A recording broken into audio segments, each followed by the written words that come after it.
let's get straight to it. Ursulakia, first and foremost, all praises to Abanawa Yahweh Bahashem, Hamashiach Yahushai, Shabreli Josiah Gabar, out of T.H.U.G, he was on the God, to my left. I'm on the God. So today we're going over the miracles of Elisha, 2 Kings chapter 3, 4, and 5. So let's get straight to it, which the word Elisha means God is salvation, or Yahweh is salvation. So let's get to it. 2 Kings chapter 3. Now Jehoram, the son of Ahab, began to reign over Israel and Samaria in the 18th year of Jehoshaphat, king of Judah, and reigned 12 years. So we went over that last week in class, how Jehoram, there was two different Jerorams. There was a Jehoram that was one of the kings of Judah, and there was a Jehoram, one of the sons of, or one of the kings of Israel. Two different Jerorams. Go ahead. And he wrought evil in the sight of the Lord, but not like his father and like his mother. For he put away the image of Baal that his father had made.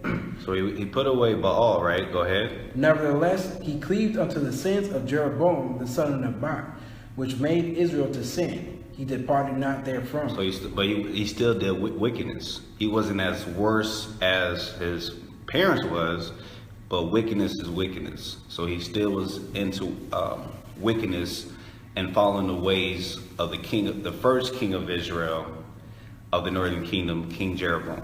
Go ahead. And Mesha, king of Moab, was a sheep master, and rendered unto the king of Israel 100,000 lambs, and 100,000 rams with wool. So we read about that last week too, how King David, when King David was ruling, all nations was in subjection under King David. Go ahead. But it came to pass, when Ahab was dead, that the king of Moab rebelled against the king of Israel. And King Jehoram went out of Samaria at the same time and numbered all Israel. So remind you, so Jehoram, this is the king of the northern kingdom, right? Continue. And he went and sent Jehoshaphat, the king of Judah, saying, the king of Moab hath rebelled against me. So the king Jehoram of the northern kingdom is going to the king Jehoshaphat, which is the king of the southern kingdom. Check this out. Go ahead. Wilt thou go with me against Moab to battle? And he said, I will go up. I am as thou art, my people as thy people. So he said, I am as thou art, my people as thy people. Go ahead. And my horses as thy horses. You see how they word that? So most people might think, oh, these are two different people, two different nations. Because remind you, this is a split. We already read about the split of the kingdom, of the northern kingdom and the southern kingdom. So you already had the separation. So the southern kingdom was looked at as a whole nother nation compared to the northern kingdom, looked at it as two different people. So that's why we're going over this history. So once we get into the New Testament, then people start to understand, okay, about the Gentiles and so forth and so on. Give me 1 Kings chapter 22.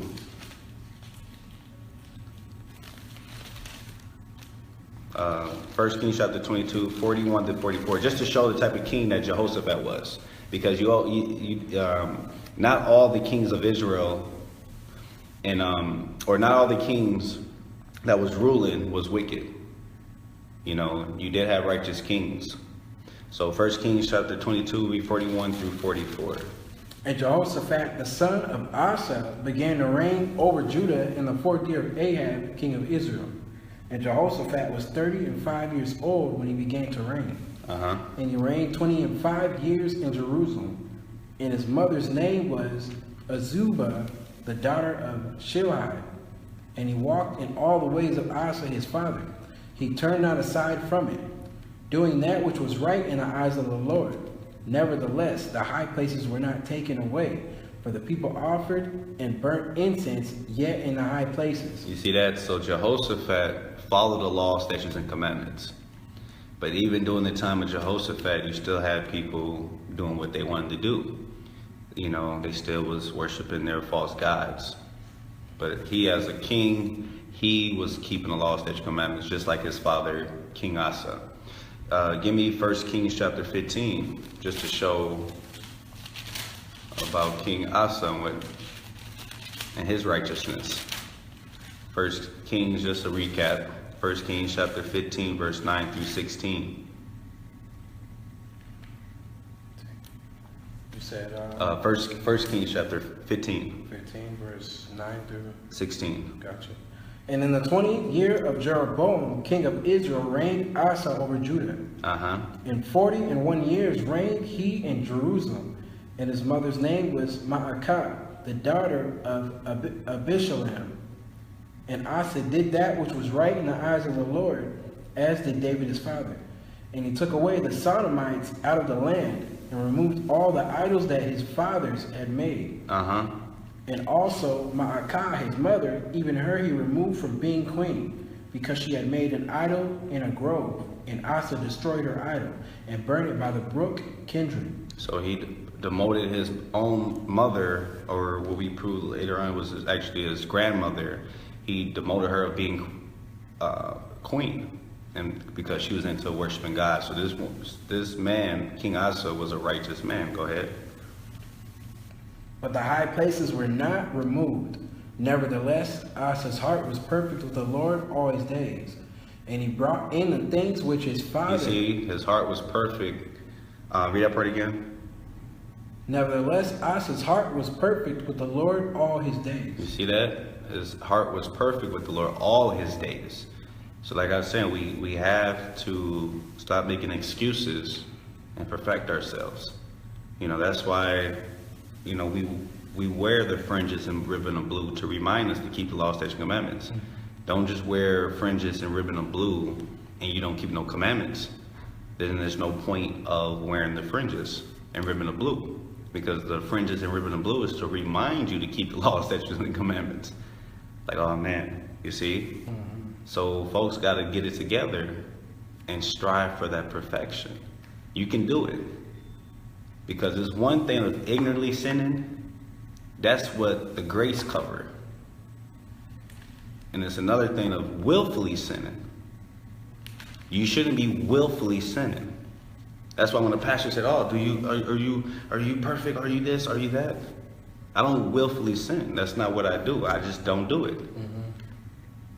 Maybe I might grab something off the shelf. I mean, I usually read but just an example, because I usually read what's in the food. But say they put pork in the food without actually listening, that's not willfully sinning. That's ignorantly sinning. So the Lord, that's where that grace comes in. But when you willfully sin, okay, that's a pork chop. Let me eat that. You're not supposed to do that. So when brothers and sisters say, everyone sinned, we all fall short. All have sinned. And when you really think about it, first of all, that letter that Paul was writing to was to the Romans, or to the church in Corinth. So if he's saying writing a letter, if I write a letter to you and I say, writing to my brothers in New York and saying, to a church that was in New York, we all have sinned. I'm not talking to everyone. I'm referring to the people in that particular church. So because there was perfect people in the Bible, and King Asa was one of them, and King Jehoshaphat his son. Go ahead. Verse 15. And he brought in the things which his father had dedicated, and the things which himself had dedicated into the house of the Lord, silver and gold and vessels. And there was war between Asa and Baasha. No, I'm good. You're not in the best spirits today. No, I'm good, sis. I'm just tired. when you have to work all day, every day down there, you be tired. So I'm just a little tired. But go ahead, verse 15. And he brought in the things which his father had dedicated, and the things which himself had dedicated in the house of the Lord, silver and gold and vessels. Verse 16. And there was war between Asa and Baasha, king of Israel, all their days. So that's the point I wanted to. When King Asa was ruling, there was war between the northern kingdom and the southern kingdom, right? So go back to 2 Kings chapter 3. Read verse 7 again. I appreciate it, family. Yeah, it's just one of those long days, just tired. That's why we was a little late. I had to get a little bit extra sleep. My bad. You know, them hours kick your butt. But 2 Kings chapter 3, read verse 7 again.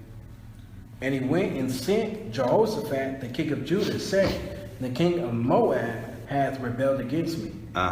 Wilt thou go with me against Moab to battle? And he said, I will go up. So he, you know, during the time of his father was going to war with him. But King Jehoram of the northern kingdom went to ask for help to the king of Judah, King Jehoshaphat. And he said, I'll do it. You know, you're my family, you're my blood. Go ahead. I am as thou art. My people as thy people, and my horses as thy horses. He said, we're the same. We the same nation. So you understand, even though the split happened, he understood, you're still my people. You're still my brother. Go ahead, verse 8. And he said, which way shall we go up? And he answered, the way through the wilderness of Edom. So he was asking them where, King Jehoram was asking for wisdom of, you know, which way should we go? You know, what way should we go? And he said, let's go through the land of Edom, which Edom was like a dry desert, right? Go ahead. So the king of Israel went, and the king of Judah, and the king of Edom, and they fetched a compass of 7 days' journey, and there was no water for the host, and for the cattle that followed them. Read that again, verse 9. Remind you, Edom is a desert. Edom is a desert. Go ahead. So the king of Israel went, and the king of Judah, and the king of Edom, and they fetched a compass of 7 days. So even with the king of Edom, Edom was with the northern and southern kingdom at this time, right? Working together. Go ahead. Journey, and there was no water for the host, and for the cattle that followed them. So there was no water because, remind you, they're going through Edom. Edom's a desert. Go ahead. And the king of Israel said, alas, that the Lord hath called these 3 kings together to deliver them into the hand of Moab. So King Jehoram of the northern kingdom, he's seen that there's no water. They walking through a damn desert. He's like, man,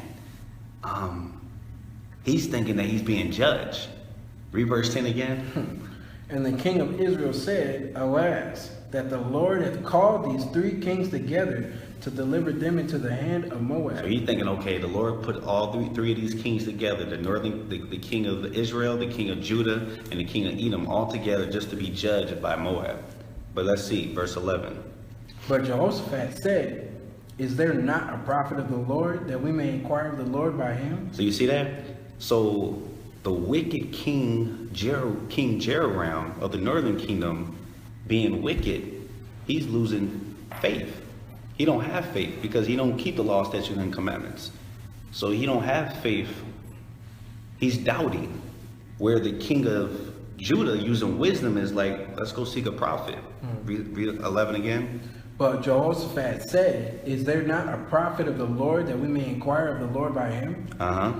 And one of the king of Israel's servants answered and said, here is Elisha, the son of Shaphat, which poured water on the hands of Elijah. So they understand there was a prophet.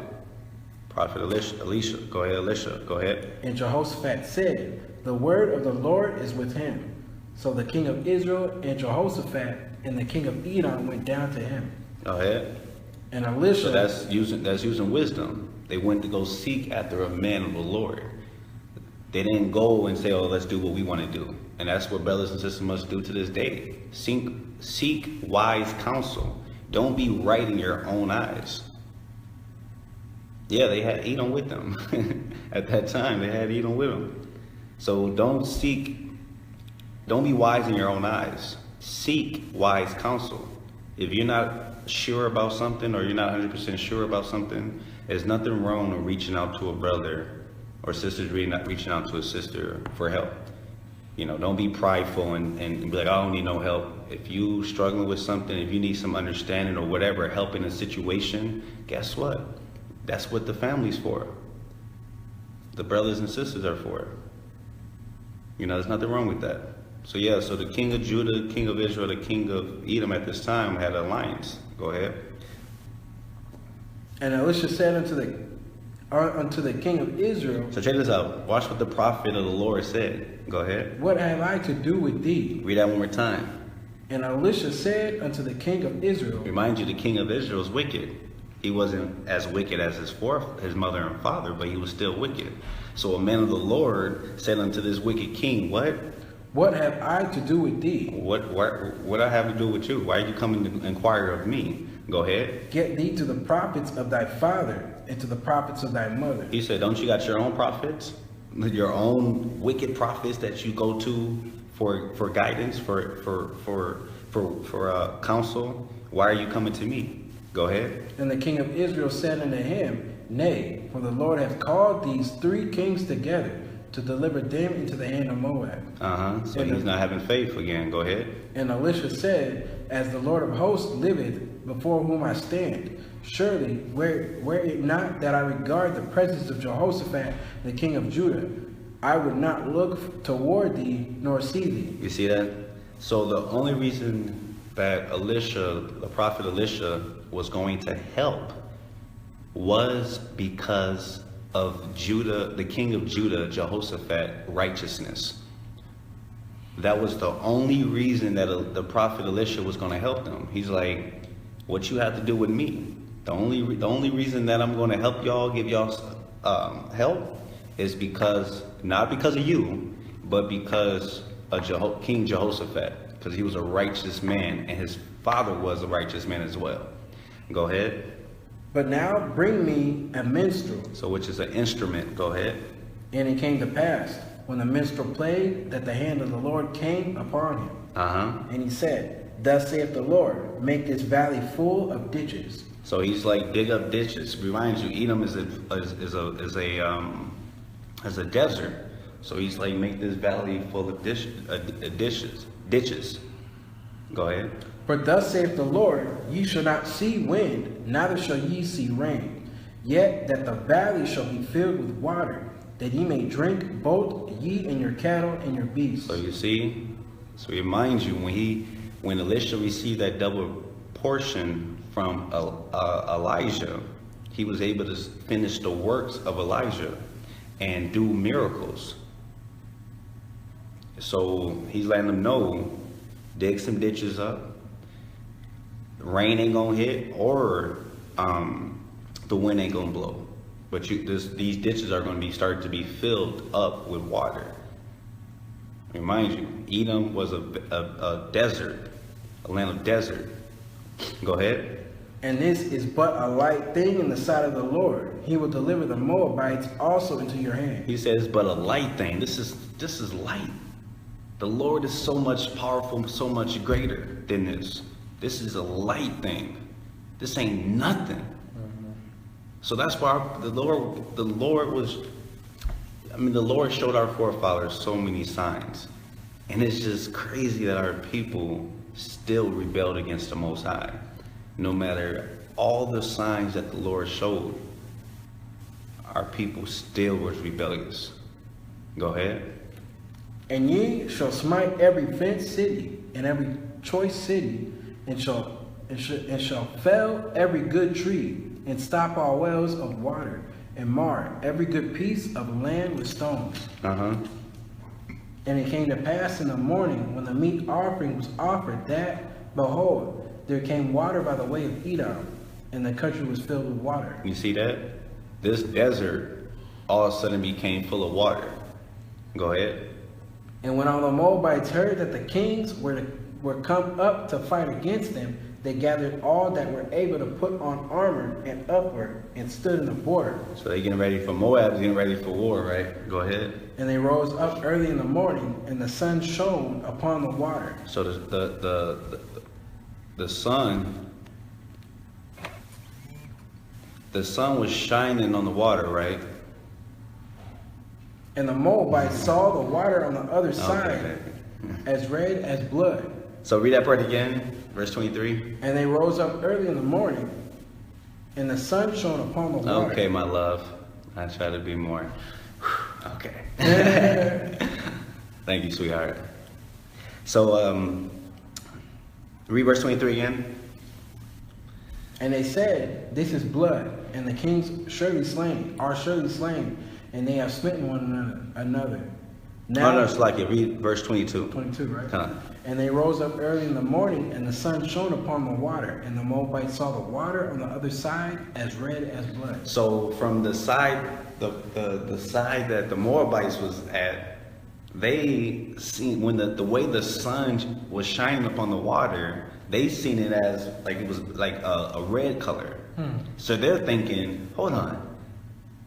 The king of Judah, the king of Israel, and the king of Edom, they was about to go to war against us, but all of a sudden they start fighting and they killed each other. Go ahead. And they said, This is blood. The kings are surely slain, and they have smitten one another. Now therefore Moab to the spoil. So now they're like, oh man, you see, I can literally let's go rob them. They killed each other. They made it easy for us. We didn't even have to go to war. We thought we was about to have to go fight. The water is blood. That means that they killed each other. It was a war.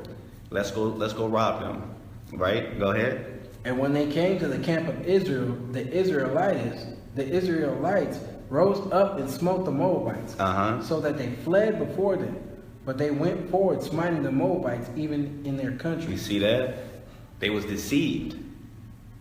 They was deceived thinking that, oh man, the kings fought against each other. They killed each other. Let's go spoil them. They went to go spoil them. Guess what? Israel was prepared. It was a trap. Go ahead. And they beat down the cities, and on every good piece of land cast every man his stone, and filled it. And they stopped all the wells of water, and felled all the good trees. Only in Kir-Hareseth left they the stones thereof. Howbeit the slingers went about it and smote it. Continue.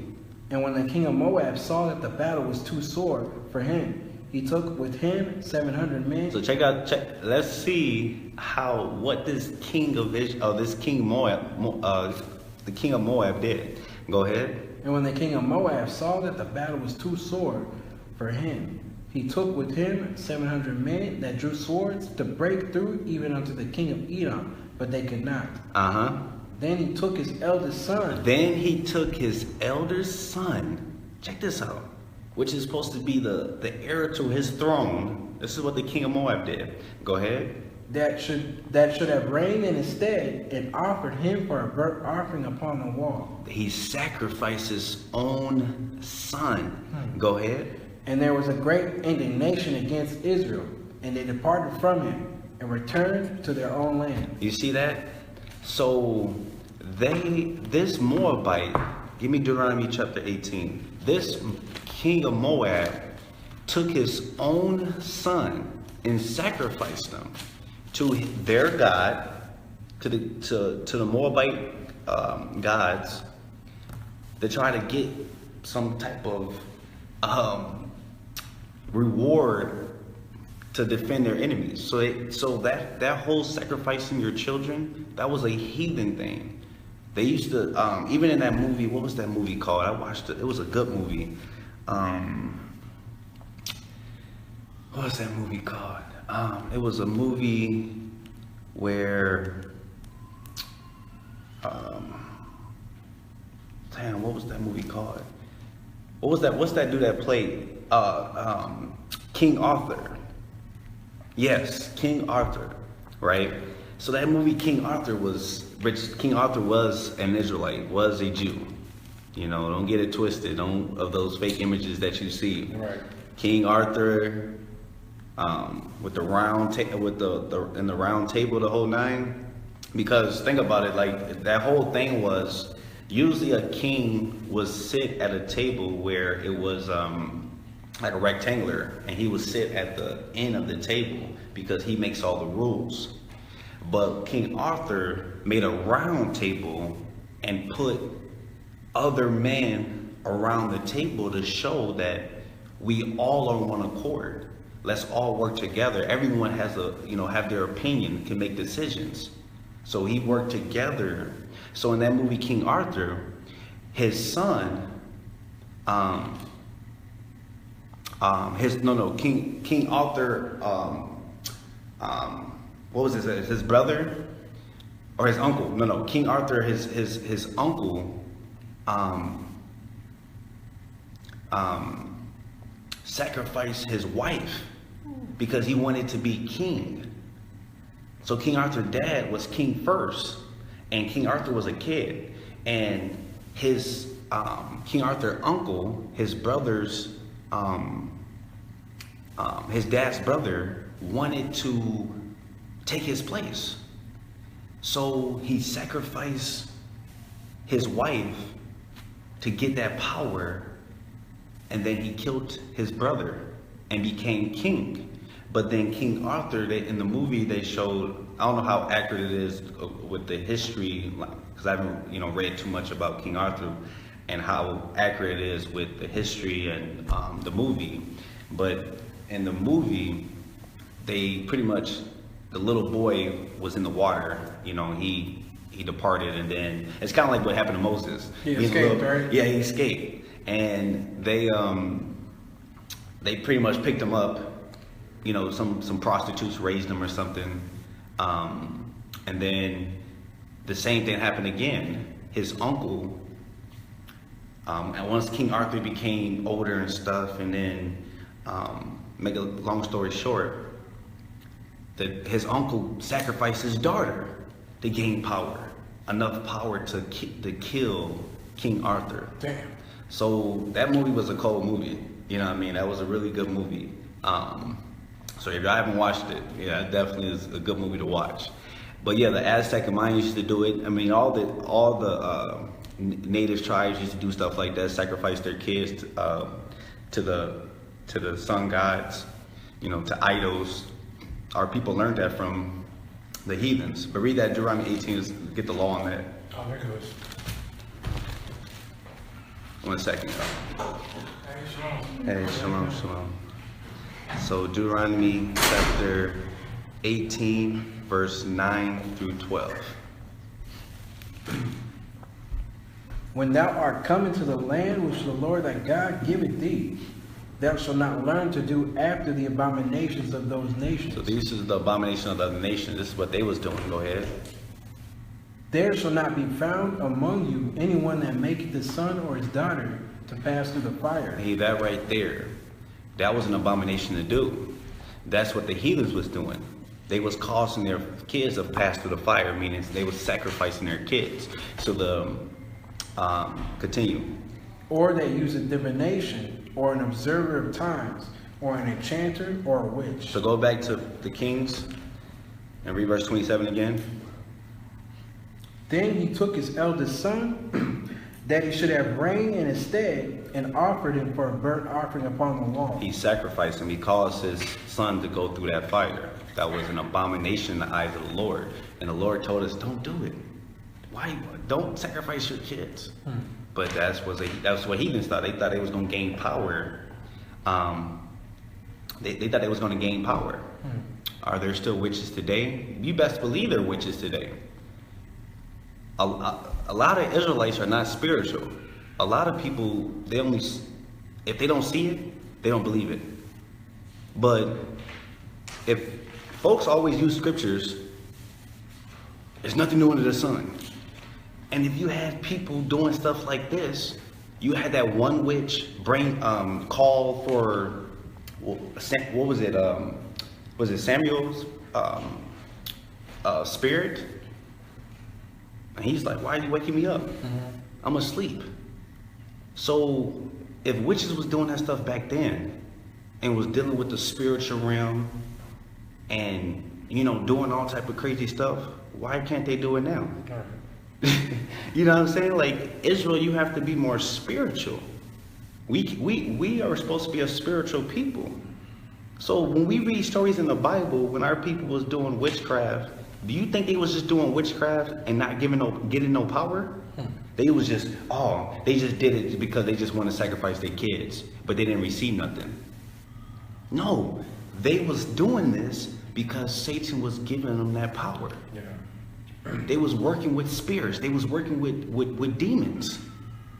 So that's still alive to this day. People are sacrificing their loved ones. People are doing all type of witchcraft, dealing with the spiritual realm. A lot of Hollywood actors do that. Yeah, but you have to be spiritual to understand spiritual things.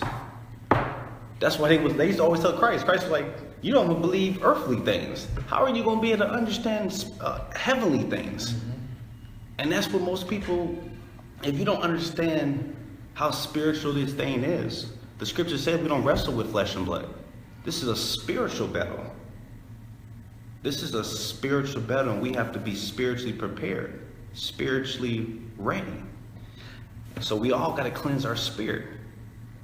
You see, we got to cleanse our spirit because things can be trying to attack us left or right, and you have to be ready for what's ever thrown your way. But most people, if they don't deal with it, exactly. If people don't see it, they don't believe it. I guarantee the same thing with you know, stories in the Bible. You know, with stories in the Bible, you had, like, even when, say I run up to you, I'm like, hey man, hey, they just raised what's gone from the dead. This man died. This man died, and then this witch freaking called his spirit, and I said, damn, seen this spirit. Mm-hmm. I was like, what the hell?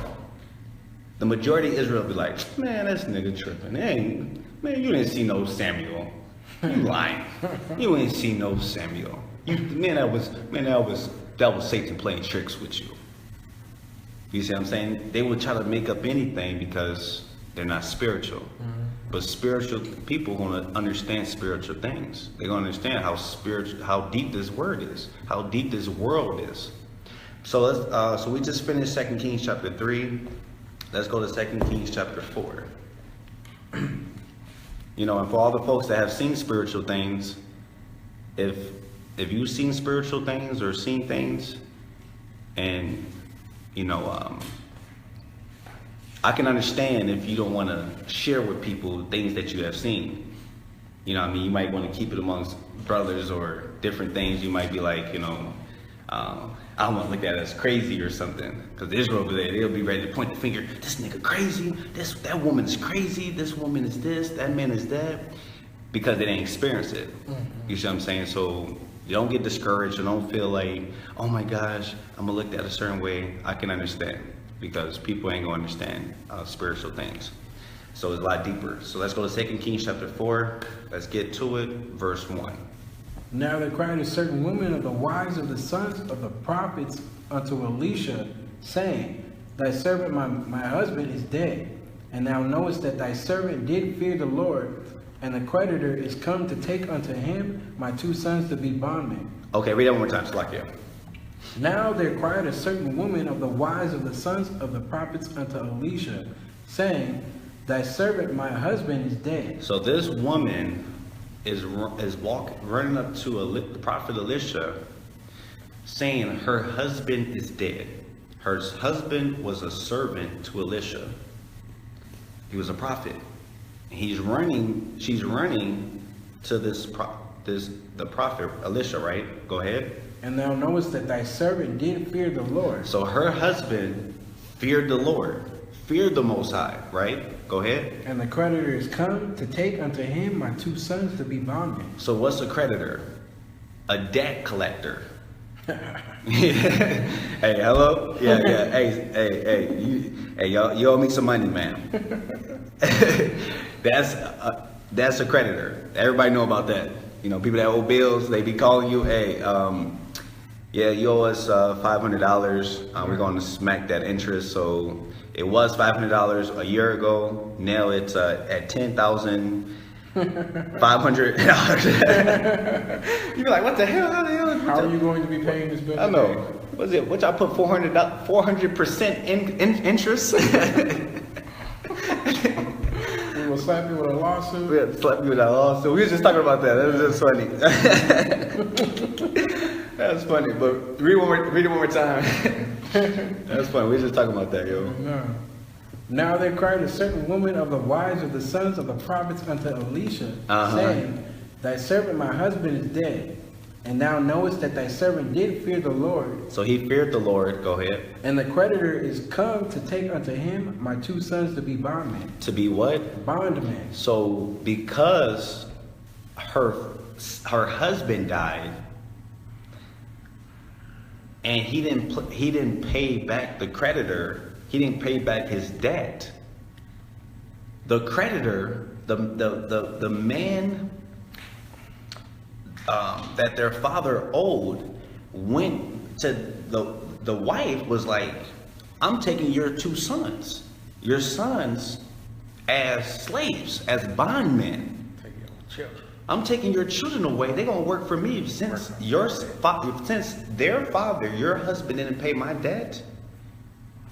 These belong to me. These 2 sons belong to me. They about to work, right? Crazy, yeah. And man, so let's get the law on that first. Deuteronomy chapter 15. Yeah, them people will smack that interest, boy.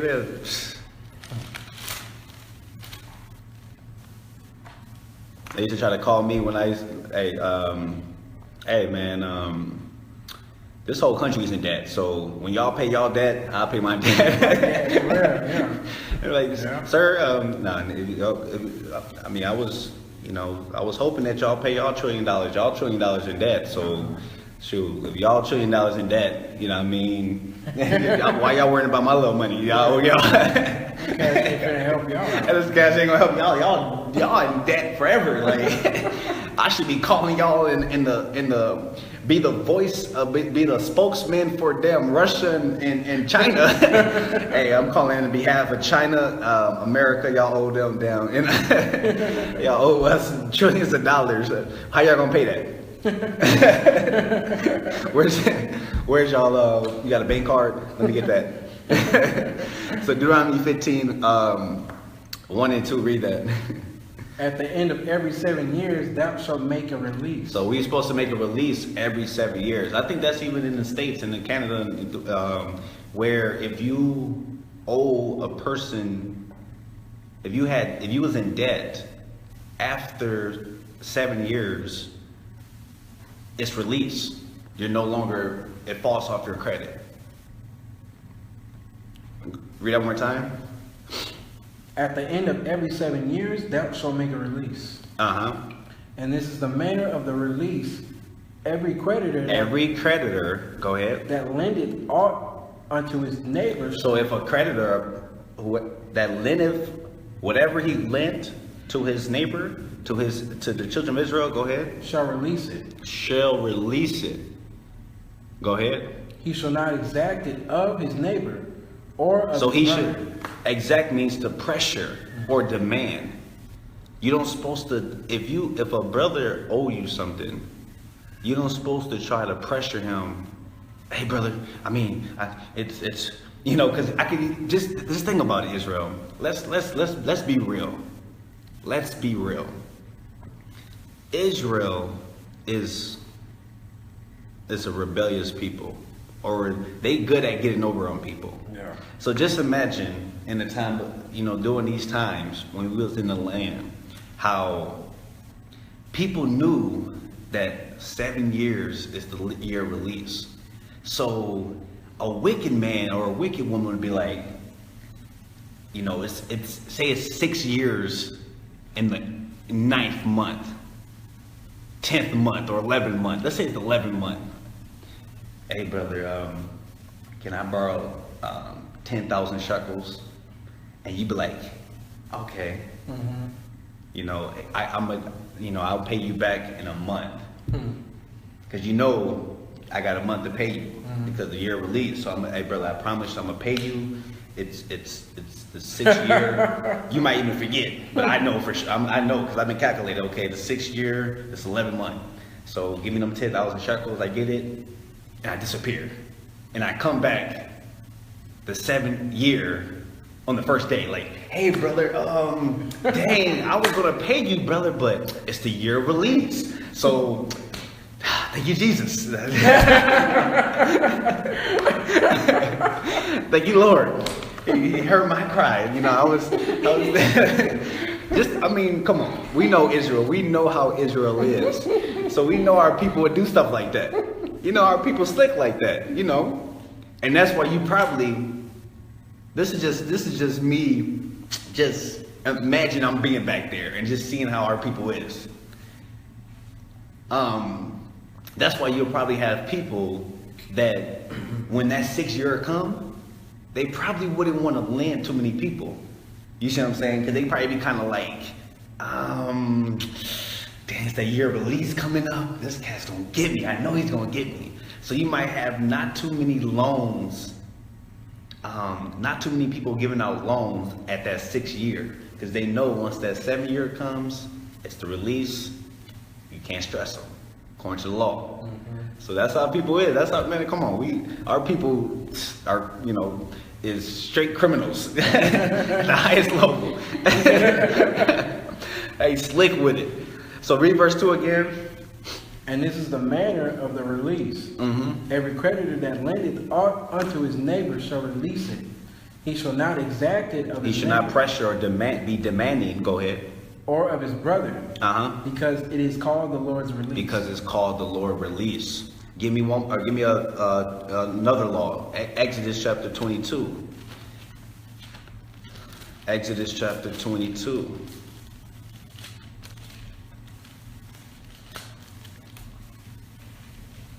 Are we supposed to give people 7 years to pay us off?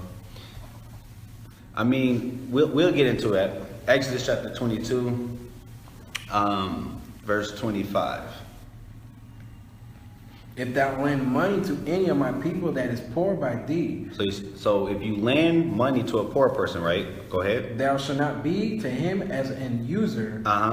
Neither shalt thou lay upon him usury. You see, so if you borrow money to someone, don't lay upon him usury. So if I borrow this brother $10, you don't supposed to put interest on your money.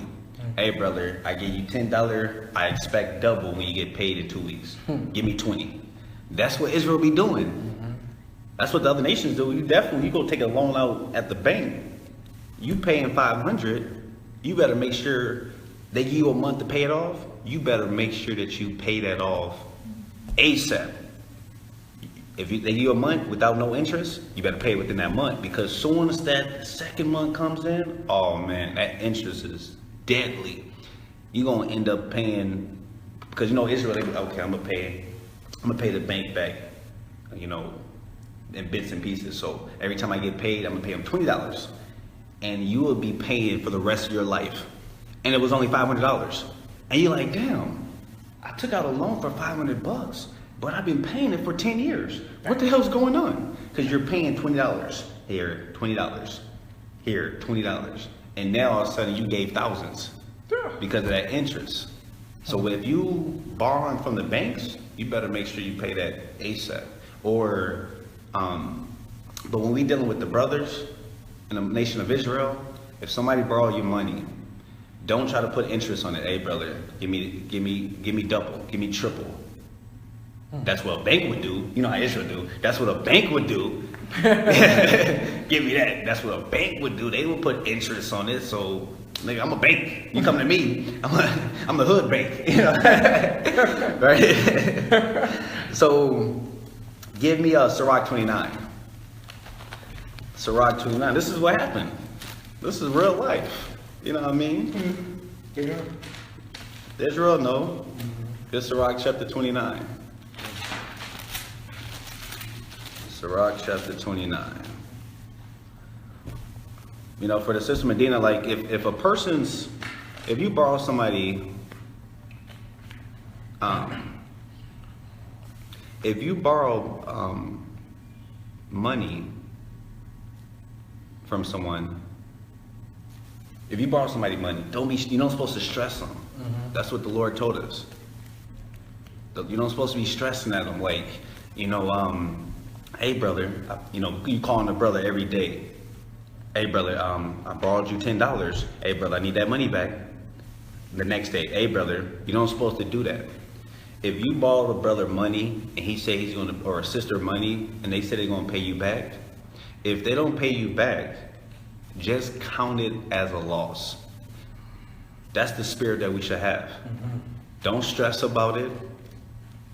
The Lord know what you did. You helped a brother or sister out. They said they was going to pay you back. If they don't, they lied. They're going to be held accountable in the day of judgment for being a liar, lying to a brother, knowing good well they have no intentions to pay a person back. So don't stress about it. If you borrow somebody money, don't be, oh my gosh, this person owed me money. You make a video about it. You make a post about it. Hey, brothers, it's me again.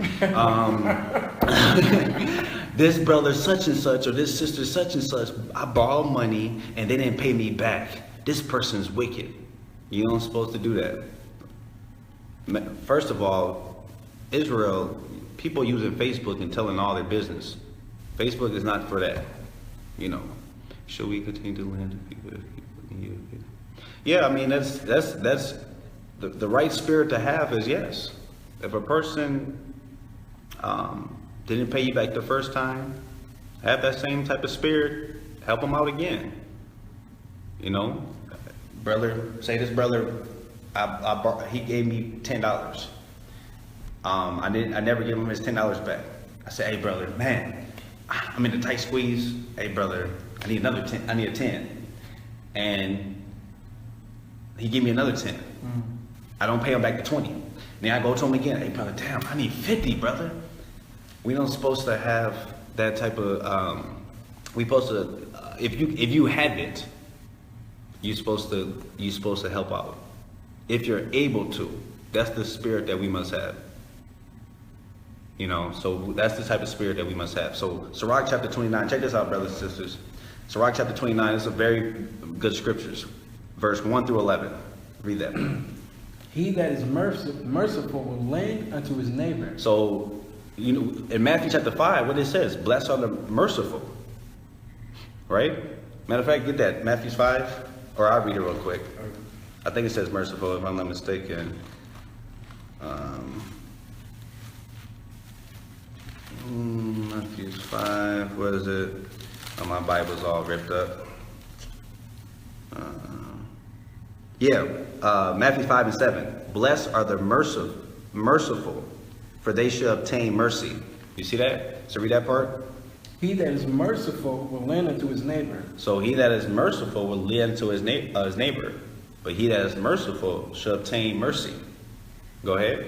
And he that is strengthened, he that strengtheneth his hand keepeth the commandments. You see that? He would do to keep the commandments, right? Go ahead. Lend to thy neighbor in time of his need, and pay thou thy neighbor again in due season. You see that? Lend to thy neighbor in time of the need. So if your brother or sister is in need, help them out if you can. Go ahead. Keep thy word. But this is only for the merciful. Not everybody had that type of spirit. That had that type of mercy. One person, if a brother borrowed a person money, and that brother don't pay him back, and if that brother asks to borrow some more money, some brothers or sisters might not be merciful. They might not borrow you any more money. I ain't gonna borrow you nothing, nigga. You owe me $5. You go about that $10 you owed me last year. You see, not everybody had that spirit of mercy. Not everybody had that merciful spirit. But it's a good spirit to have, because if you're showing mercy to other people, being merciful to other folks, the Lord's going to be have mercy on you. Go ahead. Keep thy word and deal faithfully with him, and thou shalt always find the thing that is necessary for thee. You see that? Go ahead. So this is for people that's borrowing money. Go ahead. Many, when a thing was lent them, reckon it to be found, and put them to trouble that helped them. Till he hath received, he will kiss a man's hand. So a man that want to borrow something from someone, this man would kiss his butt. Play kissy. He'd be, hey brother, oh my brother, you're so nice. Oh, that brother's so righteous. Oh my gosh, this brother, he's a man of the Lord. Man, this sister's a woman of God. Man, I see the light in you. Right? Go ahead. And for his neighbor's money, he will speak submissively. But when he should repay, he will prolong the time. Wait. We have part again? Till he have received, he will kiss a man's hand, and for his neighbor's money, he will speak submissively. Oh, brother. Oh, man. This brother would be so nice. This man would be so just, anything he would do to get that money. If he has to be nice, he'll be nice. If he has to lie, he would lie. Go ahead. But when he should repay, But when that man give that brother that money or sister that money, and when it's time to pay up, go ahead. he will prolong the time and return words of grief and complain of the time. Hey, brother. See what happened was, man, what can I make of right now? Oh, did I say that out loud?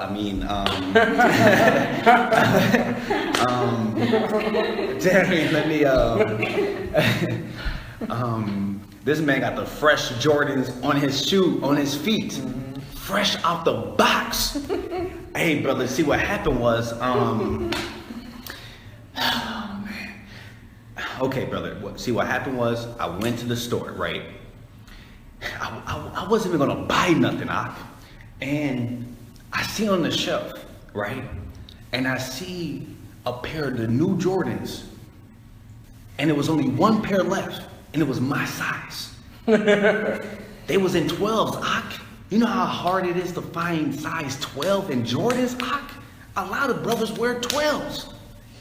So, that was the most I signed. I had to cop those Jordans. It was the last pair, and it was my size. So, brother, I had to cop them. I had to cop them new Ball Brothers shoes. I know they're $495, but brother, he might go number one in the draft. So you know how much I'll be the first person to rock it in my city. $495 pairs of shoes. I had to cop them, Go ahead. If he prevail, he shall hardly perceive the half. And he will count as if he had found it. If not, he hath deprived him of his money, and he hath gotten him an enemy without cause. He have gotten an enemy without cause. All because you lying to a brother. And most brothers or sisters, if you do, they know this man, he's borrowing money from everyone. This man flashing. This man put some rims on his car. He got new shoes, new clothes. This man's traveling around the world. He's traveling with your money. And you gain an enemy. Because now that brother's gonna look at you as an enemy, like, man, this dude's wicked as hell. Go ahead. He paid him with cursings and railings, and for honor he will pay him disgrace. You see that? That's why, brothers and sisters, if you borrow money to someone, pay that person back. If you say you're going to be a man of your word, be a woman of your word. If you say you're going to pay it back, just pay it back. Check this out. Go ahead. Many therefore have refused to lend for other men's ill dealings. That's why a lot of Israelites, a lot of people don't like to lend to people, because they have been deceived so many times. They have been lied to. They have been tricked so many times. Read verse 7 again. Many therefore have received to lend for other men's ill dealing. Why? Fearing to be defrauded. Fearing to be what? Defrauded. They fearing to be defrauded. They're thinking, oh man, I already lent to brothers and they didn't pay me back. I don't want to lend to nobody else. And you have a lot of people like that. I got a lot of family members. They be like, man, y'all family, I know this is my family, but my family known for not paying back. So even though, I never borrowed you money, shoot, the apple don't fall far from the tree. Your family, your father was the same way, and his fathers, and his uncles and brothers and sisters. So I'm not gonna deal with the whole family. I'm not gonna borrow nothing. And you have family members like that. You see? Go ahead. Yet have thou patience with a man in poor estate. Have patience with a man if he's suffering, if he's poor. Go ahead. And delay not to show him mercy. You see that? That's what the Lord's letting us know. Go ahead. Help the poor for the commandment's sake and turn him not away because of his poverty. Yeah, exactly. Like if you shouldn't ask for a loan if you can't pay it back. God. If you can't pay it back, just say, instead of lying and saying, brother, let me borrow money, or sister, can I borrow some money? Just say, hey, brother, could you give me, do you have $10 you can give me? I'm kind of suffering. You know, I'm kind of struggling right now. Hey, brother, do you have $100 you can give me? Then you won't be lying. So then if a brother say, okay, he said, you know, he's not lying and saying he's not going to pay me back. He's actually being honest. So if I got it, okay, here, brother, I bless you with this money. But majority of brothers and sisters that be trying to borrow money from people, these people have no intention to pay people back. And have the nerve to call the next day. You might not never hear from this person ever. This person don't speak to you. This person don't say shalom to you. But when that person in need, hey brother, how would you already know when it's time for somebody about to ask for something. Hey brother, you know, you never spoke to this brother in months. Hey, shalom brother, Most High in Christ bless. Man, how it's been, man? I've been thinking about you, brother. You've been on my mind. You've been in my prayers. And I'm like, wait for it. Yeah, brother, man. I'm just so good talking to you, man. See, what happened was I'm hungry out here, yo. I need some money, like, you know, can I get $20? Like, that's what be happening. Mm-hmm. You know, folks be lying to folks, knowing good well they're not gonna pay them back. Go ahead. So don't have that type of spirit, brothers and sisters. If you're not gonna pay nobody back, don't say it. Mm-hmm. Go ahead. Verse 10. Lose thy money for thy brother. Read verse 9.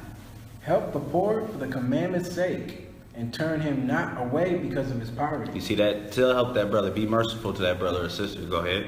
Lose thy money for thy brother and thy friend, and let it not rust under a stone to be lost. So don't be telling this. If that brother is in need, help that brother out. Don't be trying to stack up all this money, and it's not gonna go to nothing. If you have it, help the brother out. Go ahead. Lay up thy treasure according to the commandments of the Most High, and it shall bring thee more profit than gold. You see that? Think about what you can receive in the afterlife, in the kingdom of heaven. Lay up your treasures in heaven. Don't lay up your treasures on earth, because this earthly thing is going to come to an end. What we see and all the money, we're going to be using this money in the kingdom of heaven.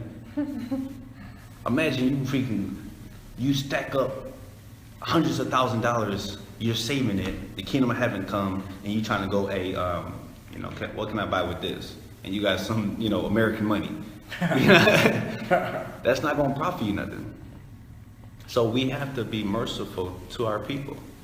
But not everybody's going to have that merciful, not everybody's going to show mercy. But those that do show mercy is going to obtain mercy from the Most High. So go back to 2 Kings.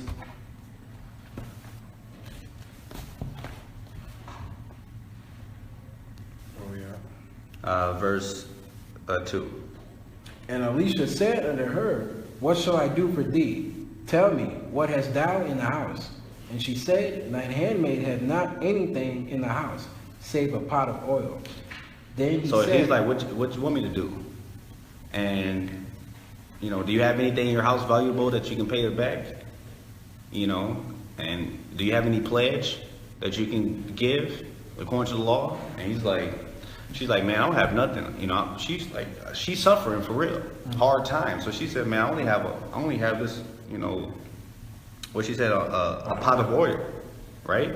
Go ahead. Then he said, Go, borrow thee vessels abroad of all thy neighbors, even empty vessels. Borrow not a few. So she said, so the prophet Elisha was like, go get a bunch of vessels, go get a bunch of jars, borrow it from your neighbors. So as much as you can borrow from your neighbors, go borrow a bunch of jars, right? Go ahead. And when thou art come in, thou shalt shut the door upon thee and upon thy sons, and shalt pour out into all the vessels, and thou shalt set aside that which is full. So here go another miracle that's about to happen. So remind you, she only has this little pot of oil, and she's filling up all these jars, and all the ones that's full she put to a side. Those are first to sell. Those are to sell, right? Go ahead. So she went from him and shut the door upon her and upon her sons, who brought the vessels to her, and she poured out. So she did what he said. Go ahead. And it came to pass that when the vessels were full, that she said unto her sons. So she's every vessel that was given to her, she was able to full. The oil just kept on going. Go ahead. Bring me yet a vessel. And so she was not done. She's like, man, bring me some more vessels. I got more oil. This thing ain't he. This is the Most High. He gives the increase. Go ahead. And he said unto her, there is not a vessel more, and the oil stayed. You see that? Then the oil stopped. Once they didn't have no more vessels. They used up all the jars. They filled up so many jars. Why? Because this woman, husband was a righteous man. So she had faith in the Most High because he had his house in order. So that's why she knew to go to a man of the Lord like Prophet Elisha. And she filled up all these jars. Continue. Then she came and told the man of God, and he said, go, sell the oil and pay the debt. You see that? Take that oil and pay your debt. Continue. And live thou and thy children of the rest. And all the stuff that you have remaining, all the money you have remaining, live off that. You see, when she having faith, she could have been like, give me Hebrews in chapter 11. She could have been like, man, I only got this little pot. How in the hell I have this amount of oil? How the hell am I gonna fill up 50 jars of oil? That's impossible. She didn't say that. She had whatever she had in the pot, she was able to pour, and she had faith and believed that as many jars that was going to come, she believed the word of the prophet because she knew that was a righteous man, that as many jars that was going to come, she was going to fill up. Hebrews chapter 11 verse 1. Now faith is the substance of things hoped for, the evidence of things not seen. You see that? So faith, we hope. You have to have faith. Read that verse one more time. Now faith is the substance of things hoped for, the evidence of things not seen. You see that? So even though she could have been like, or she had faith, she didn't see it. It's not like the Heavenly Father poured down oil from heaven into the bowl, and she's like, oh my gosh, I seen the Most High do it. She believed the man of the Lord. She didn't question it. She had faith. Read verse 7. By faith Noah, being warned of or God. Verse 6. But without faith it is impossible to please him. You see that? Without faith it's impossible to please the Most High. Go ahead. For he that cometh to God must believe that he is, and that he's rewarded, He's a rewarder to them. Go ahead. That are diligent. You see that? That diligently seek him. So those that do his will, that diligently seek the Most High, guess what? He rewarded them. He rewarded that sister for that, having that faith and believing. Give me Matthew chapter 6. So we must have faith. All of us right now, all of us brothers and sisters, no matter who we are, we all must have faith that we even Israelites. None of us, even including me, any of us, none of us can say 100% pridefully, you know you're Israelite. None of us can say that. We have faith that we are Israelites. That's why you can't condemn nobody. You got to have faith. Everybody like to use that scripture. Prove all things. Okay. Prove to me you from the tribe of Judah. Mm-hmm. Where's your pedigree? Where's your lineage? Mm-hmm. Show me. People always prove all things. See, the Bible says prove all things. Prove to me. Where's your pedigree going back to Judah? Let's see. Because our forefathers have records. This person's from this house. Boom. So everybody had records. We always had records. So people knew exactly what house you was from. But if there's no records, guess what? We all must have faith. Because that's why you can't condemn nobody. Because you don't even know 100% that you are Israelite, but you can have faith. So give me that, Matthew chapter 6, verse 25 to 26.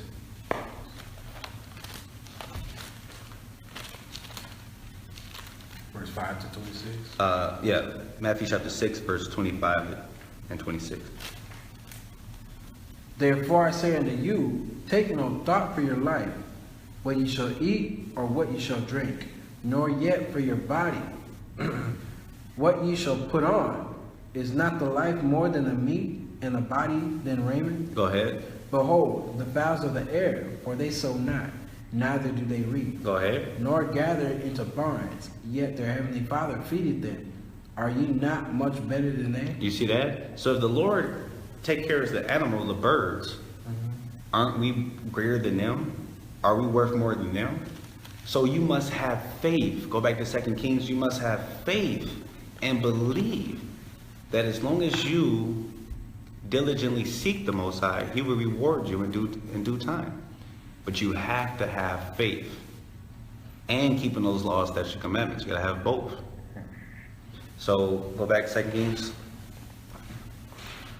chapter 4, verse 8. And it fell on a day that Elisha passed to Shunem. So Shunem, Joshua chapter 19, verse 17 and 18, that was the lot that was given to Issachar. And Shunem means a double resting place. A double resting place. So that's what Shunem means, a double resting place. That's a precept for Genesis 49 for the brothers and sisters about Issachar. Go ahead. And it fell on that day that Elisha passed to Shunem, where was a great woman, and she constrained him to eat bread. And so it was that as oft as he passed by, he turned in thither to eat bread. So this woman, this great woman, this righteous woman, she understood that Elisha was a righteous man, a man of God. So every time she came around, Elisha came around, she wanted to feed him. She wanted to take care of this man of the Lord. Go ahead. And she said unto her husband, Behold now, I perceive that this is an holy man of God. So she understood, man, this is a holy man of God. Go ahead. Which passeth by us continually. So this man is always walking past, doing the work. Go ahead. Let us make a little chamber, I pray thee, on the wall, and let us set for him there a bed, and a table, and a stool, and a candlestick. And it shall be, when he cometh to us, that he shall turn in thither. You see that? So she being a righteous woman, give me Matthew chapter 5, verse 8. So this sister being a righteous woman, she understood this man was a man of God. So she seen him doing the work. So she was trying to help him out. She was like, here, I got a plate for you. Let's take care of this man of God. Go ahead. Blessed are the pure in heart, for they shall see God. Read that one more time. Blessed are the pure in heart, for they shall see God. You see, not everybody has that type of spirit to want to do those things. But blessed are those that have that type of spirit. So go back to 2 Kings. So this woman had a pure heart. She knew this was a man of God, and she wanted to help this man. Go ahead. She wanted to feed him, whatever. Go ahead. Verse 11. And it fell on a day that he came thither, and he turned into the chamber and lay there. And he said, so she gave him a little comfortable bed. Go ahead. and he said to Gehazi, his servant, Call this Shunammite, which is an Issacharite. Go ahead. And when he had called her, She stood before him, Continue. and he said unto him, Say now unto her, Behold, thou hast been careful for us with all this care. Mm-hmm. What is to be done for thee? Wouldest thou be spoken for to the king, Go ahead. or to the captain of the host? And she answered, I dwell among mine own people. And he said, So he's like, I dwell among my lot, right, which was given to Issachar. Go ahead. And he said, What then is to be done for her? And Gehazi answered, Verily, she hath no child, and her husband is old. And he said, Call her. And when he called her, she stood in the door. And he said, About this season, according to the time of life, thou shalt embrace a son. And she said, Nay, my lord, thou man of God, do not lie unto thine handmaid. So Elisha told her, hey, you're going to have a child. And she like, boy, you better stop playing. You know how I'm old. My husband old. I can't have no babies. So this is kind of similar to Genesis chapter 18. You know, we're not going to read it, but if you read Genesis chapter 18, verse 9 through 15, about Sarah, our foremother Sarah, and how she laughed when the angel said she was going to have a baby. She was like, huh? And she laughed, and then the Lord was like, did he laugh? She was like, I didn't laugh. She was afraid. So if you never read that story, that's Genesis chapter 18, verse 9 through 15, or just the whole chapter of Genesis 18, going into what our foremother Sarah did. But to continue. Verse 17. And the woman conceived and bare a son at that season that Elisha had said unto her, according to the time of life. You see that? So even though she was too old to have a child, guess what? There's nothing too hard for the Lord. The Lord is the Lord that made heaven and earth. He's the Heavenly Father. So he can do anything. You might go to a doctor and the doctor might say, hey, you have 1 year to live. Don't get discouraged. Have faith. You don't just, oh my God, they said I got 1 year, so I got 1 year. No. They said, okay, the doctor, a man said I had 1 year, but I see what my father say. If I die within that year, then that's his will. But I'm not going to get discouraged because what some man told me, what some doctor told me, because the Most High gives and taketh. He's the one that gives life and take life, not anyone on this earth. Everything's in the hand of the Most High. Continue. Verse 18. And when the child was grown, it fell on that day that he went out to his father to the reapers. So while his father's in the field, working on his harvest, go ahead. And he said unto his father, My head, my head. And he said to the lad, Carry him to his mother. So the young boy, her child, he's starting to have a headache, right? The father said, go send him to the mother, right? Go ahead. And when he had taken him and brought him to his mother, he sat on her knees till noon, and then died. And she went up and laid him on the bed of the man of God, and shut the door upon him, and went out. So this child died, right? Go ahead. And she called unto her husband and said, Send me, I pray thee, one of the young men and one of the asses, that I may run to the man of God to come again. So she's asking, hey, send me a young boy and a donkey so I can go run to the man of God. So remind you, most people only dealt with the men of God on special occasions. So let's see what happened. Verse 23. And he said, Wherefore wilt thou go to him today? So he's like, why are you bothering him this day? Like, he didn't know what was going on. He didn't know that his son died. So he's like, so why are you going with him to this day? Like, why are you going to bother him this day? Go ahead. And it is neither new moon nor Sabbath. And she said, It shall be well. You see that? So he's like, it's not a special occasion. There's no new moon. It's not a feast day. You know, there's not a Sabbath going on. So why are you trying to go to the man of God? Why are you trying to go bother him? It's not required to go, deal with him, right? Go ahead. Then she saddled an ass and said to her servant, Drive and go forward. Slack not thy riding for me, except I bid thee. So she went and came unto the man of God to Mount Carmel. And it came to pass, when the man of God saw her afar off, Which Mount Carmel, that was in the land of Samaria. Go ahead. that he said to Gehazi, his servant, Behold, yonder is that Shunammite. Run now, I pray thee, to meet her, and say unto her, It is well with thee. Is it well with thee? Is it well with thy husband? Is it well with the child? And she answered, It is well. And when she came to the man of God to the hill, she caught him by the feet. But Gehazi came near to thrust her away.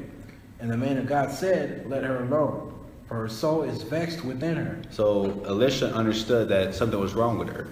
Go ahead. And the Lord had So hid that's why the servant was trying to push her away. Like, what are you doing? Go ahead. And the Lord had hid it from me, and have not told me. Then she said, Did I desire a son of my Lord? Did I not say, Do not deceive me? Then he said to Gehazi, Gird up thy loins, and take my staff in thine hand, and go thy way. If thou meet any man, salute him not. And if any salute thee, answer him not again, and lay my staff upon the face of the child. And So he's like, he gave him a mission. He said, don't stop. Go.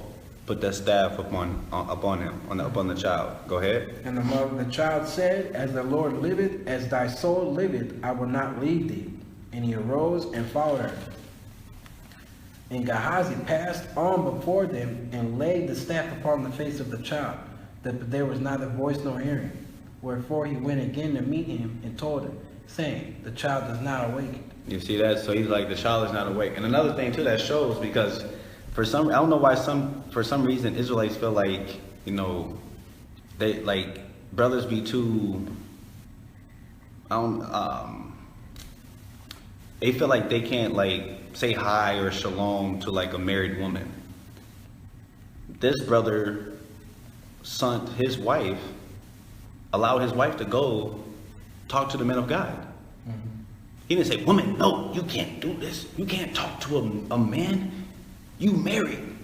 They didn't have that type of that mindset that brothers have today. You know what I mean? Brothers be having some like mindset that I don't understand where the doctrine comes from. They make it seem like, the woman married, she can't talk to no guys. She can't have no male friends. She can't have nothing. Not my wife. If you see a man and you know him, put your head down. That's not how our forefathers rolled, yo. That spirit that's going amongst Israel, that's having our women like robots, and brothers don't want to speak to brothers' wives, and say shalom because she's married, so I can't say nothing to her. Say shalom to her. If you walk in a room and you see a bunch of brothers and sisters, you don't just say. If you go into a room, salute it. Shalom, brothers and sisters. Don't just go up in the room, sit down, and don't say nothing to nobody. Actually go in the room, hey, shalom, hey, how y'all doing? Shalom, shalom, shalom. That's just common sense. Go ahead. 32. And when Elisha was come into the house, behold, the child was dead, and laid upon his bed.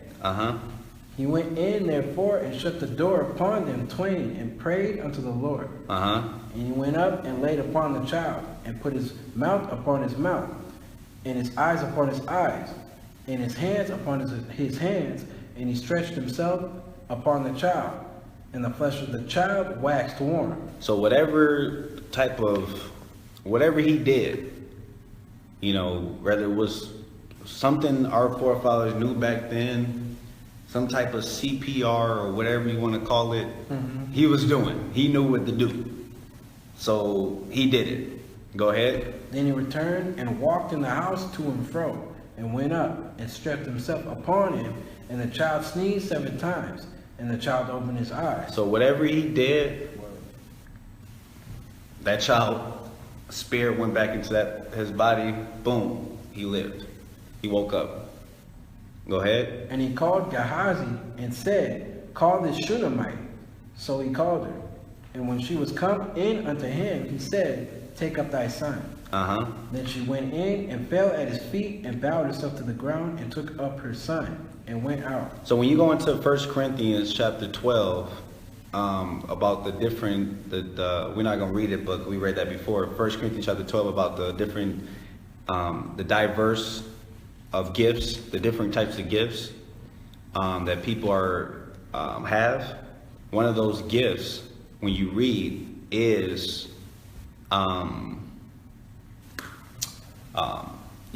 healing.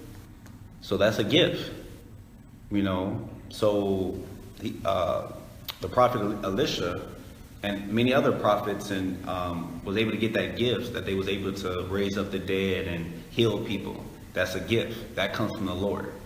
Go ahead. And Elisha came again to Gilgal, and there was a dearth in the land. So there was a dearth, meaning it was a famine. Go ahead. And the sons of the prophets were sitting before him. And he said unto his servant, Set on the great pot and seethe pottage for the sons of the prophets. So they was making a pottage, a stew. Go ahead. And one went out into the field to gather herbs, and found a wild vine, and gathered thereof wild gourds, his lap full, and came and shred them into the pot of the pottage, for they knew them not. So they went to go get some herbs, but then instead of gathering like herbs that's edible, that you can eat, he went to go get some wild herbs, poisonous herbs that you can eat. Go ahead. So they poured out for the men to eat, and it came to pass, as they were eating of the pottage, that they cried out and said, O thou man of God, there is death in the pot. And they could not eat thereof. But he said, Then bring meal. And which is flour. Go ahead. And he cast it into the pot, and he said, Pour out for the people, that they may eat. And there was no harm in the pot. You see, doing another miracle. That was, Most High allowed him to get that power, gave him that power to do those miracles. That was a gift that prophet Elisha was given.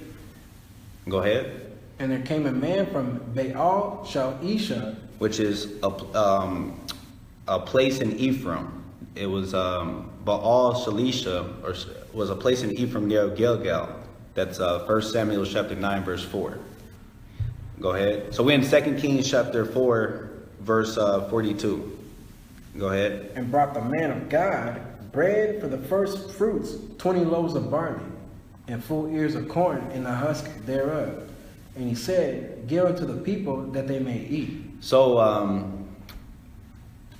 tonight, sundown, is the Feast of First Fruits, is Pentecost.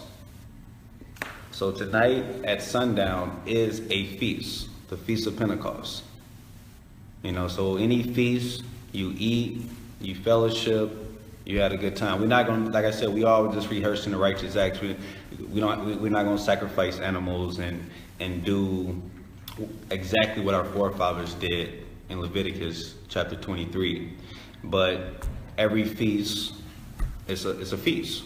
It's what it is. You eat, you fellowship. So tonight is Feast of Pentecost. Go ahead. For brothers and sisters that kept Passover the same time that we did. Some people might have different dates, but the brothers and sisters that kept Passover the same time that we kept Passover, then tonight will be the Feast of Pentecost. Continue, brother. And his servitor said, What should I set this before 100 men? And he said again, Give the people that they may eat. For thus saith the Lord, they shall eat and shall leave thereof. So he set it before them, and they did eat and left thereof, according to the word of the Lord. You see that? So it's not today, it's tonight. So the feast is not right now. It's not the Feast of Pentecost. It doesn't fall on Saturday, because it's or the 7th day. It's 49 days. It always falls on a Sunday. Put it like that. which is Saturday. The morning, the evening, and the morning is the same day. So Pentecost always falls on the first day of the week. For brothers and sisters that follow the 7-day Sabbath. If you follow the lunar Sabbath, then I don't know how that works. But the 7-day Sabbath folks, Pentecost always falls on Sunday. Okay, so let's read last chapter, 2 Kings chapter 5. Now Naaman, captain of the host of the king of Syria, was a great man with his master. So just eat. Like I said, it's just fellowship. Eat. You know, read Leviticus 23. But fellowship. Barbecue. If you want to barbecue, if you want to, gather with some folks. You know, if people's trying to learn, invite them in. You know, feed them. That's what the brother did. Mm-hmm. So for brothers, sisters, you know, it's a high holy day. So get it in, eat. That's lawful to do. So 2 Kings chapter 5, let's finish this. Read that, brother. Now Naaman, captain of the host of the king of Syria, was a great man with his master and honorable, because by him the Lord had given deliverance into Syria. He was also a mighty man in valor, but he was a leper. So he had leprosy. Go ahead. And the Syrians had gone out by companies and had brought away captive out of the land of Israel a little maid, and she waited on Naaman's wife. And she said unto her mistress, if God my Lord were with the prophet that is in Samaria, for he would recover him of his leprosy.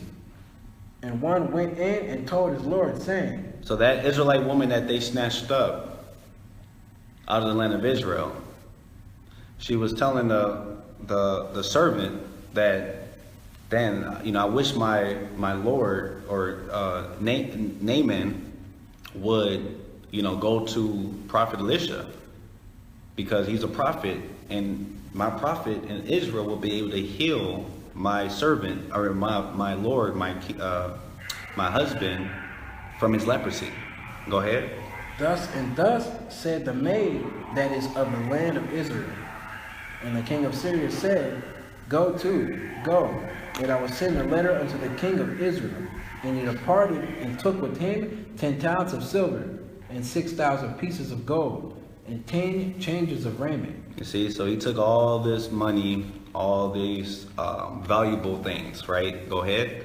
And he brought the letter to the king of Israel, saying, now when this letter is come unto thee, behold, I have therewith sent Naaman, my servant, to thee, that thou mayest recover him of his leprosy. So the king of Syria, or Naaman, which is the captain in the Syrian army, they understood, like, okay, Israel had a prophet.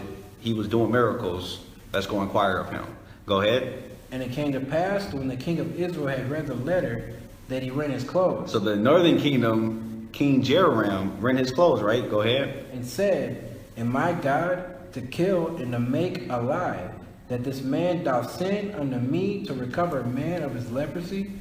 Wherefore consider, I pray you, and see how he seeketh a quarrel against me. So the king of Israel was like, when he read the letter, he's like, what the hell you want me to do? I don't have the power to heal, to kill or make alive. What do you want me to do about it? I can't make this man leprosy be whole again. So he's like, man, this man want trouble. He want problems. Go ahead. And it was so, when Elisha, the man of God, had heard that the king of Israel had rent his clothes, that he sent to the king, saying, wherefore hast thou rent thy clothes? Let him now come to me, and he shall know that there is a prophet in Israel. So he's like, you don't have to worry about it. Tell him to come to me. Go ahead. So he'll know after this that there is a prophet in Israel, a man of God in Israel. Go ahead. So Naaman came with his horses and with his chariot, and stood at the door of the house of Elisha. And Elisha sent a messenger unto him, saying, go and wash in Jordan 7 times, and thy flesh shall come again to thee. and thou shalt be clean. But Naaman was wroth, and went away, and said, Behold, I thought he would surely come out to me, and stand and call on the name of the Lord his God, and strike his hand over the place, and recover the leper. Read verse 11 again.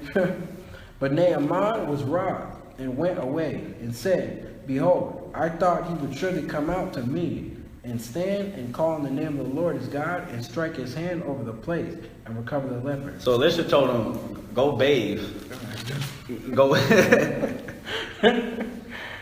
He said, go wash yourself in Jordan 7 times. So he said, go wash yourself 7 times in Jordan, and you will be made whole, right? And Naaman, the captain of the host of Assyria, was like, what? You trying to tell me the only thing I gotta go bathe, go dip myself in water? I've been dipping myself in water. I gotta go dip. I thought he was gonna. Y'all trying to tell me that this is a man of God, a prophet, and this man told me to go bathe 7 times? I thought he was gonna do some, I thought he was gonna come to me, call upon the Lord, and then boom. You see how you see? Even today, you have our people that they want the Lord to do it their way and not the way the Lord did it. Yeah. You see what I'm saying? They want the Lord, say our people need something. Say our people they was short on their mortgage. Let's just use this example. They were short $1,000. And that's like a person be like, and say a check come in the mail, $1,000, and you be like, dang, where did this come from? And you open it, oh man, I can pay my rent, right? That would be cool. That's what a righteous brother or sister would be like, man, thank you, Father, for, this definitely came for you. I needed this, you knew it, something came in the mail.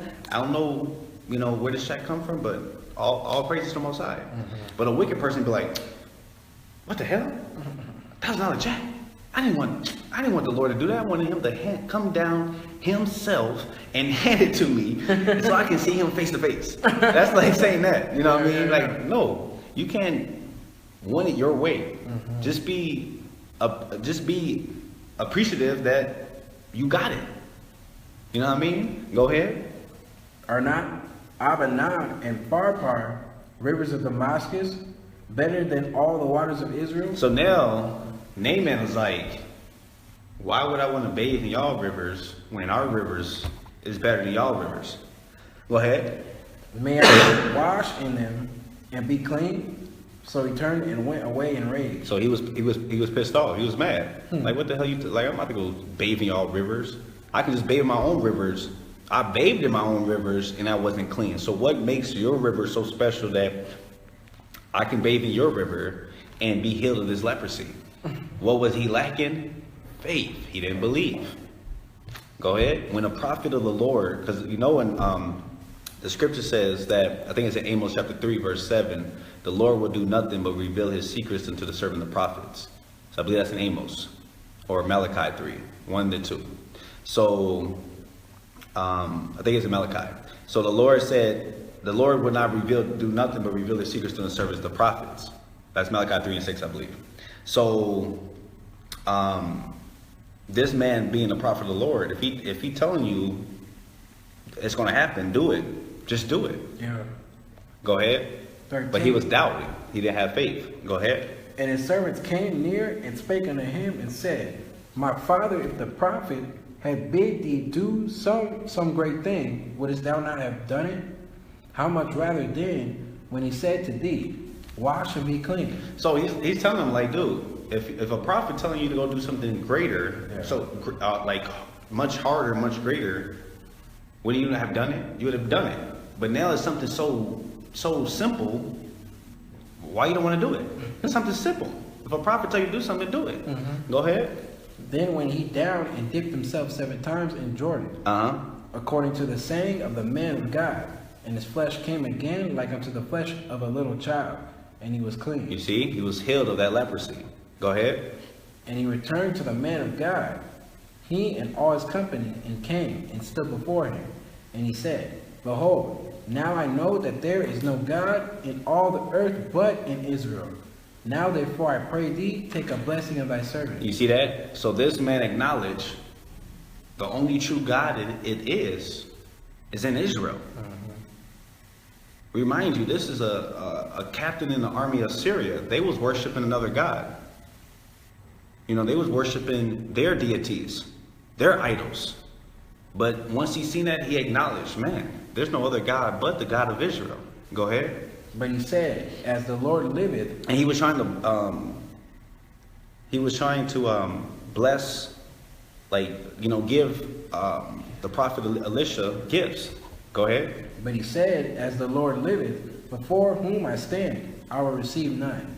And he urged him to take it, but he refused. So he was trying to give Elisha, the prophet, gifts, but Elisha didn't want to take it. He refused all the time. Go ahead. And Naaman said, shall there not then, I pray thee, be given to thy servant 2 mules, burden of earth? For thy servant will henceforth offer neither burnt offering nor sacrifice unto other gods, but unto the Lord. So he said, okay, if you don't want to give me, you don't want to accept something from me, could you give me 2 mules so I can sacrifice not to idols, but to your God? Go ahead. And this thing, but unto the Lord. Go ahead. And this thing the Lord pardon thy servant, that when my master goeth into the house. So pardon means to forgive of the sins, right? Go ahead. And this thing the Lord pardon thy servant, that when my master goeth into the house of Rimmon to worship there, and he leaneth on my which hand. Which was a deity, which was a Syrian deity. Go ahead. And I bow myself in the house of Rimmon. When I bow down myself in the house of Rimmon, the Lord pardon thy servant in this thing. So what is he asking for the prophet Elisha? He's pretty much saying his king, the king of Syria, will force him to go into the house of their deity, Rimmon, and worship their deity. So he's saying he's being forced to do this. So his heart is not to worship this idol, but to worship the Lord. So he's saying, when I go into this room, you know, please have the Lord forgive me, because I don't want to be in this room worshiping this false deity. I want to worship the Lord. So may the Lord pardon my sins, because this king is forcing me to do this. Go ahead. 19, right? Come on. And he said unto him, go in peace. So he departed from him a little way. But Gehazi. So he let him know your sins will be pardoned. Go ahead. But Gehazi, the servant of Elisha, the man of God, said, behold, my master has spared. Give me Isaiah chapter 11 real quick. Real quick. Isaiah chapter 11, verse 11 and 12. Since we got 5 minutes. And it shall come to pass in that day that the Lord shall set his hand again the second time to recover the remnant of his people, which shall be left from Assyria, and from Egypt, and from Pathros, and from Cush, and from Elam, and from Shinar, and from Hamath. Hamath is a city in Syria. Go ahead. And from the islands of the sea. And he shall set up an ensign for the nations, and shall assemble the outcasts of Israel, and gather together the dispersed of Judah from the four corners of the earth. So don't condemn those living in a strange land, willing to serve the Lord. Don't condemn, brothers and sisters. You got to watch out. Go back to 2 Kings chapter 5. Don't condemn those folks living in strange lands that's willing to serve the Lord, because the Lord, at the end of the day, the Most High knows who he wants. He knows who Israel is. You and I don't know. So be careful who you condemn, because Israel is scattered throughout the four corners of the earth. If someone is wanting to worship the God of Israel, don't condemn that person. If they want to keep the laws, statutes, commandments, allow them to do so, because you'll be held accountable for condemning brothers and sisters when judgment comes, if they find out that those people was Israel's. So this man whether he was an Israelite or not. You know, I personally believe he was an Israelite, just in the army of Syria. You know, being a stranger in Syria. That's just my personal opinion. But you never know. I mean, there's this guy that be messaging me. I think he's somewhere in the Middle East somewhere. I forgot what country he's from, Afghanistan or Lebanon or somewhere.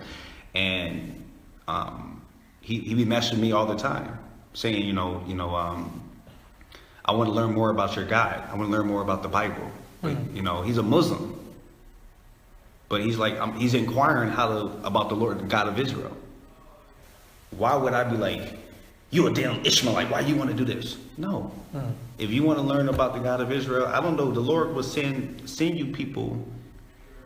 The Lord knows. Go ahead. But don't condemn people because you don't know 100% that you're an Israelite. So be careful who you condemn. Go ahead. But Gehazi, the servant of Elisha, the man of God, said, Behold, my master hath spared Naaman the Syrian, in not receiving at his hands that which he brought. But as the Lord liveth, I will run after him and take somewhat of him. So this servant of Elisha was wicked. Go ahead. So he's like, oh, you don't want nothing, Elisha? I want something. Go ahead. So Gehazi followed after Naaman. And when Naaman saw him running after him, he lighted down from the chariot to meet him and said, Is all well? And he said, All is well. My master hath sent me, saying, Behold, even now there be come to me from Mount Ephraim 2 young men of the sons of the prophets. Give them, I pray thee, a talent of silver and 2 changes of garments. So he's asking for stuff, right? Go ahead. And Naaman said, Be content, take 2 talents. And he urged them, and bound 2 talents of silver in 2 bags, with 2 changes of garments, and laid them upon 2 of the servants, and they bare them before him. And when he came to the tower, he took them from their hand and bestowed them in the house. And he let the men go, and they departed. But when he went in and stood before the master, Elisha said unto him, Whence comest thou, Gehazi? And he said, Thy servant went no whither. And he said unto him, Went not mine hand heart with thee? When the man turned again from his chariot to meet thee, is it a time to receive money and to receive garments and olive yards and vineyards and sheep and oxen and manservant and maidservants? The leprosy therefore of Naaman shall cleave unto thee and unto thy seed forever. And he went out from his presence a leper as white as snow. So he cursed him with leprosy. Wow. And when you go into Numbers chapter 12, verse 9 through 15, Moses' sister Miriam was cursed with leprosy. And what did Moses say? Lay not this sin upon her. So that was a curse, to be cursed with leprosy. So that servant and his descendants was cursed with leprosy. So all praises to Abinah Yahweh B'Shem Mashiach Yahushai. I pray that you brothers and sisters got edified through the Spirit of the Most High. I pray that you continue to endure, continue to strive for perfection. I pray that y'all continue to keep this day holy. For the brothers and sisters keeping the Feast of Pentecost tonight, have a blessed Feast of Pentecost. May y'all continue to stay strong. And I pray that we all endure to the end. Shalom.